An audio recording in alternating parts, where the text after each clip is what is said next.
दोस्तों नमस्कार। आज के टाइम पर आप लोगों को पता है कि पीआईएल वगैरह म्यूचुअल फंड सही है के ऊपर दाखिल हो गया है कि भाई आप लोग सही है तो क्यों बोल रहे हैं, इस पर हम ऑलरेडी चर्चा कर चुके हैं। लेकिन हमारे एक बड़े ही न्यू व्यूअर है, सब्सक्राइबर हैं, इनका नाम है मुहर्रम अंसारी जी और ये 5223 है। इन्होंने बोला है कि इनकी एक्चुअली क्या है कि मतलब शायद ये किसी और साइट के हैं तो उतनी अच्छी इनकी हिंदी नहीं है। म्यूचुअल फंड सही है कि नहीं, जवाब देना भाई प्लीज, ठीक है ना। तो अभी इनको जवाब देना तो बनता है। एक्चुअली क्या है कि जो चीज कोर्ट के अंदर विचाराधीन है और जिस पर दो माननीय जजों की खंडपीठ बैठी हुई हो, उस पर फैसला कर रही हो, तो उस पर कुछ बोलना हमारा बेईमानी होगा। एमपी और सेबी अगर इसका जवाब देती है तो ज्यादा उचित रहेगा। लेकिन इस संदर्भ में मैं जरूर ये बोलना चाहूंगा कि पिछले रिकॉर्ड्स को अगर हम देखें, ठीक है, तो लास्ट आप देखिए कि मैं पहले स्मॉल कैप की बात कर लेता हूं जिसमें बहुत ही हाई रिस्क है। हालांकि ये कुछ दिन अभी बिल्कुल सस्टेन करेगा, आप लोगों को रिटर्न नहीं देगा। आप लोगों को कोशिश यही होगी और हो सकता है गिरावट भी इसमें आए, क्योंकि बहुत सारे लोग इसको गिराने के पीछे पड़े हुए हैं। लेकिन वही है कि हाई रिस्क तो हाई रिवार्ड होता है, तो खास करके उसकी बात कर लेता हूं। उसके बाद में लार्ज कैप में, मिड कैप में, फ्लेक्सी कैप में, स्मॉल कैप में, लार्ज एंड मिड कैप में कितने सालों में किसने क्या क्या रिटर्न दिया है, फार्मूला वगैरह सारी चीजें आज हम इसको फिर उसके बाद में अपना डिस्कस करने की कोशिश करते हैं। उससे उम्मीद करता हूं कि आप लोगों को अपना जवाब मिल जाएगा। तो देखो, अगर आपने 1 लाख रुपया मान लो आपने कर दिया होगा, तो एक को मैं 10 को ले लेता हूं, थोड़ा एक जीरो और बढ़ा करके। अगर आपने 10 साल के पहले लगाए होते तो निपॉन स्मॉल कैप ने 30% के रिटर्न के हिसाब से 1.38 करोड़ इसको 2023-24 में इसको अपना बना दिया है। एसबीआई स्मॉल कैप ने 28% के कंपाउंड एनुअल कंपाउंडिंग रिटर्न के हिसाब से 1.2 करोड़ रुपए बना दिए हैं। एचडीएफसी स्मॉल कैप ने 22% के हिसाब से 73 लाख बना दिए हैं। डीएसपी स्मॉल कैप फंड ने 26% के साथ 1 करोड़ बना दिए हैं। वहीं पर कोटक ने 24% रिटर्न के साथ 86 लाख बना दिए। आईसीआईसीआई 19% के साथ 57 लाख। फ्रैंकलिन ने 23% के साथ 79 लाख। एबीएसएल स्मॉल कैप ने, आदित्य बिरला सन लाइफ स्मॉल कैप ने 19% के साथ 57 लाख। सुंदरम ने भी 22% के साथ 73 लाख बनाए हैं। तो सबसे कम बनाया है आपका 57 लाख आईसीआईसीआई ने और एबीएसएल ने। फिर भी जो है इन्होंने 5 गुना आराम से कर दिया है, 5 साढ़े 5 गुना। तो ये हो गई स्मॉल कैप की बात। लेकिन चलो ठीक है, मैं मान लेता हूं। कई लोग बोलेंगे 2019 के बाद में 5 सालों से स्मॉल कैप में रह लिया। भाई साहब, 2020 में आपको पता ही है कोरोना आया था और 2007 से लेकर के 17 तक स्मॉल कैप ने बिल्कुल भी रिटर्न नहीं दिया था। तो अब इतना आपके पास टाइम होराइजन है तो कोई भी मतलब नहीं है। ये लोग आपको डरा वरा रहे हैं।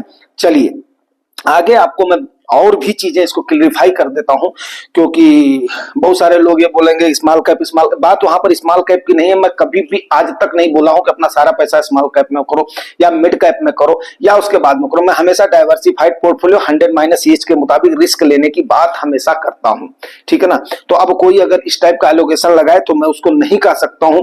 बिकॉज क्या है कि रूल ऑफ 72 एक यूनिवर्सल रूल है। रूल ऑफ 72 मैं हमेशा बताता हूं, जितना परसेंट का गेन है उससे डिवाइड करो अपने उसको मंथ्स को, आपको तुरंत निकल करके आ जाएगा भाई मेरे इतने साल में आपका पैसा फलाने इसमें हो जाएगा। उसके बाद में 10 साल का, 20 साल का, 25 साल का ट्रैक रिकॉर्ड देख लो यार।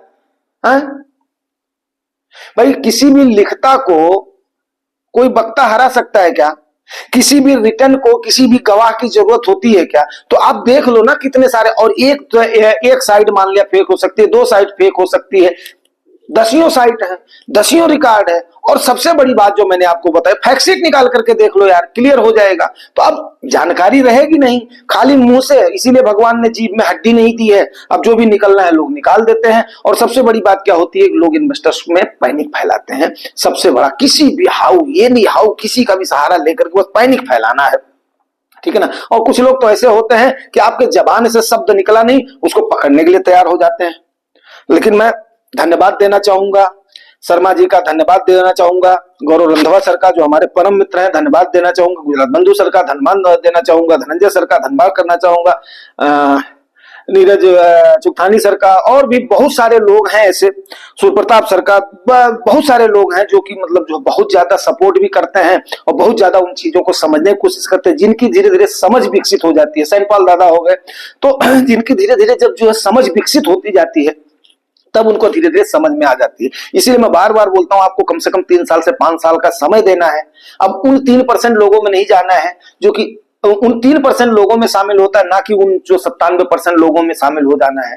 भाई देखो, भीड़ से थोड़ा सा अलग तो आपको करना पड़ेगा। सीधी और सिंपल सी एक लाइन की बात बता रहा हूं, फिर आगे अभी देख लेते हैं, फिर आगे चर्चा करेंगे। लार्ज कैप ने एवरेज आपका 12.82% से रिटर्न दिया, इससे भी ज्यादा दिया, लेकिन ओवरऑल मैं बात कर रहा हूं, ये 5 साल में आपके पैसे को इसने जो है डबल कर दिया है। मिड कैप ने 17.27% से दिया है, जो कि 5 साल जो है 4 महीने में इसने किया। लार्ज कैप ने 5 साल 1 महीने में आपके मिड कैप ने। फ्लेक्सी कैप ने 14.33, जो कि ये 5 साल 1 महीने में इसने भी कर दिया है, ठीक है ना। वहीं पर स्मॉल कैप ने 20.5% का एवरेज रिटर्न इसका आया है, जो ओवरऑल एवरेज लोगे तो इसने 3 साल 5 महीने में आपके पैसे को डबल कर दिया है। वहीं पर लार्ज एंड मिड कैप ने 14.77 का रिटर्न दिया है, 4 साल 8 महीने में इसने कर दिया है। फार्मूला है आपका 72/R, 72 में आपका जो रेट ऑफ रिटर्न है उससे करोगे तो आपका कितने टाइम में पैसा डबल हो जाएगा ये आपको दिखा देता है, ठीक है ना। तो आप इसको चाहें तो बड़े आराम से इसको आप जो है कैलकुलेट कर सकते हैं। जैसे आपका लार्ज कैप का निकालना है 12.82 कर दीजिए, मिड कैप का निकालना है 72 से 17.22 का 17 का ही कर दीजिए, फ्रिक्शन में मत लीजिए, ठीक है ना। और उसके बाद में फ्लेक्सी कैप का लेना 14.23 से कर दीजिए, स्मॉल कैप का लेना है 20.5 से कर दीजिए, लार्ज एंड मिड कैप का लेना है तो करीब 15% से कर दीजिए। तो ये सारी चीजें हैं जो कि अब आपको, भाई देखो सीधी और सिंपल सी बात है, आपको इसको समझना तो पड़ेगा। अब आप अपनी समझ ही नहीं विकसित करोगे तो फिर आपकी बात कैसे बनेगी भाई मेरे, ठीक है ना। अब मैं किसी भी चीजों का, किसी भी आरोपों का खंडन करना तो मेरे बस की बात है नहीं, इतना मैं कोई समझदार या सामर्थ्यवान है, इतना बड़ा मेरा कोई चैनल तो है नहीं, पहली चीज। दूसरी चीज क्या है, कई सारे जिनके फॉलोअर्स बहुत बड़े बड़े हैं, उन्होंने हो सकता है कि मतलब कुछ ऐसी चीजों को करा हो, मैं उसके लिए तो नहीं कह सकता हूं। तो ऐसे तो संजीव अपना भसीन जी का नाम ले लो, उनका आया है, कोई और लोगों का, बड़े बड़े लोगों का नाम आया है, ठीक है ना। फ्रंट रनिंग में जो उसके मैनेजर रहे उनका ही काम आया है, इनसाइड ट्रेनिंग में भी कई लोगों का नाम आ गया है। तो अब उन चीजों से हम उसको एक अपवाद मान करके चलना पड़ेगा ना, हर आदमी तो एक जैसा होता नहीं है। अब समझदारी की बात अगर करें तो समझदारी की बात तो यही है दोस्तों कि आपका अपना रिस्क है, आपका अपना पैसा है, आपको उसको मैनेज करना है। अब मैनेज करने के लिए सीधी सी बात है कि यार देखो, एक समय क्या, अभी 2-3 साल पहले तक कोई भी टैक्स नहीं, 2-3 साल 8 साल पहले जब अरुण जेटली जी थे, वो थे वित्त मंत्री थे, तो उनके टाइम पर ही मतलब ये सारी चीजें आई हैं। तो अब अरुण जेटली जी खुद जो है वहां के जाने माने धनाढ्य व्यक्ति माने जाते थे, दिल्ली के रईसों में उनकी जो है गणना होती थी। तो अब उनको हर चीज की अपना समझ थी, तो उन्होंने बोला नहीं, ये तो बहुत बड़ा हुआ रहा है। अब सोने का खेल भी उन्हीं का किया हुआ था, सोवरिन गोल्ड बॉन्ड का। अब इस साल में देखो सरकार उसको लाई ही नहीं है। तो अब क्या होता है कि सरकार भी जो तब जागती है ना जब किसी चीज की शॉर्टेज हो जाती है, जब तक त्राई त्राई नहीं मचती है। जैसे अटल बिहारी वाजपेयी जी के टाइम पर देखो प्याज की शॉर्टेज हुई, एक बार उनको सरकार गंवानी पड़ी। फिर उसके बाद में अरहर की दाल की शॉर्टेज हुई, ये लोग चेत गए। फिर ऐसे करके कभी जो है टोमेटो की शॉर्टेज हो जाती है, कभी खाद्य तेल की शॉर्टेज हो जाती है, कभी किसानों को बोने वाली खाद की किल्लत हो जाती है, कभी डीजल और पेट्रोल का। तो अभी आजकल तो नहीं हो रहा है, नहीं तो डीजल और पेट्रोल का कितना सारा शॉर्टेज आप लोगों ने देखा होगा। तो ये सारी चीजें हैं, तो उसके बाद में सरकार चेकती है। तो मेन बात क्या होती है कि हम लोग जो है ना, इंडियंस मैक्सिमम जो है ना प्रोएक्टिव नहीं रहे, रिएक्टिव रहे हैं। तो रिएक्टिव भी हमारे जीन्स में है। अब बहुत कम लोग होते हैं जो कि प्रोएक्टिव होते हैं। तो अब उस प्रो एक्शन में और रिएक्शन का मैं एग्जांपल आपको कैसे दूं, आप देख लीजिए। हुनों के आक्रमण से जब स्टार्टिंग हुई थी तब से लेकर के, फिर उसके बाद में अफगानियों का आक्रमण हुआ, फिर उसके बाद में मुगलों का आक्रमण हुआ, फिर उसके बाद में अंग्रेजों ने हमारे ऊपर राज किया। क्यों राज किया? क्योंकि हम लोग रिएक्शन मोड में ज्यादा रहते हैं, ठीक है ना। प्रो एक्शन हमारी थाट में नहीं है। तो अब यहां पर भी अभी जो है ना लोग अब जाग रहे हैं, जब उनको ईवीएम जो है जब दिखाई दे रहा है तब वो कोर्ट लेकर के चल रहे हैं। अब ठीक है, अगर कोर्ट के संज्ञान में गया है तो जुडिशियरी इस पर जरूर फैसला देगी, एमपी और सेबी इसको जरूर देंगी। तो अब मैं आज इसके बाद में, ये काफी छाया हुआ मुद्दा था तो इसलिए इसको मैंने क्लियरफाई करना, आप लोगों को इतना सारा चीजें आपको बताना कि भाई अब ये तो सत्य है, ये तो भैया इन द मतलब जो पेपर है, ब्लैक एंड व्हाइट में, आप लोग भी चाहेंगे तो डाटा आप लोग भी इसको अपना खंगाल लेंगे। तो अब इसके अलावा मैं और क्या जवाब दे सकता हूं? अब भाई देखिए, अब कोर्ट को इसका संज्ञान लेने दीजिए। जो था, आपका हित किसमें है? आप कम से कम जो इस बढ़ती हुई महंगाई में, या मतलब जो है अपने आप को कैसे एक अपने गोल के आगे खड़ा कर सकते हैं, वो चीज मैं आपको बता सकता हूं। बाकी ठीक है, आने दीजिए, फैसला आने दीजिए, उसके बाद में क्या संज्ञान लेती है कोर्ट तब देखा जाएगा। बट फिर भी मेरे हिसाब से बहुत ज्यादा डरने वरने की जरूरत नहीं है। बिकॉज क्या है, ट्रांसपेरेंसी है इसमें, रेगुलेटरी है इसमें, ऑडिट होता है इसका, और हर चीज का कम से कम अगर प्रॉफिट होता है तो आपका होता है। हाँ, बस एक चीज है कि जब नुकसान होता है तब भी आपको एक्सपेंस रेशियो देना पड़ता है, ये बात है।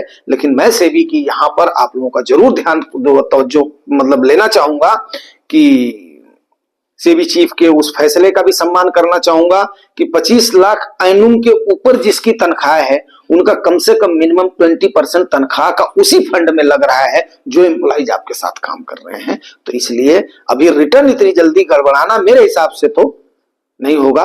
और अगर कंपनियां कमाई करेंगी तो यस, कमाई आप पर भी होगी। आपको पता ही है कि बनिया कभी भी नुकसान नहीं करता है मेरे भाई, बनिया कभी भी नुकसान नहीं करता। उनका प्रॉफिट होगा, आपका भी प्रॉफिट होगा। मैं इतना ही बोलना चाहूंगा।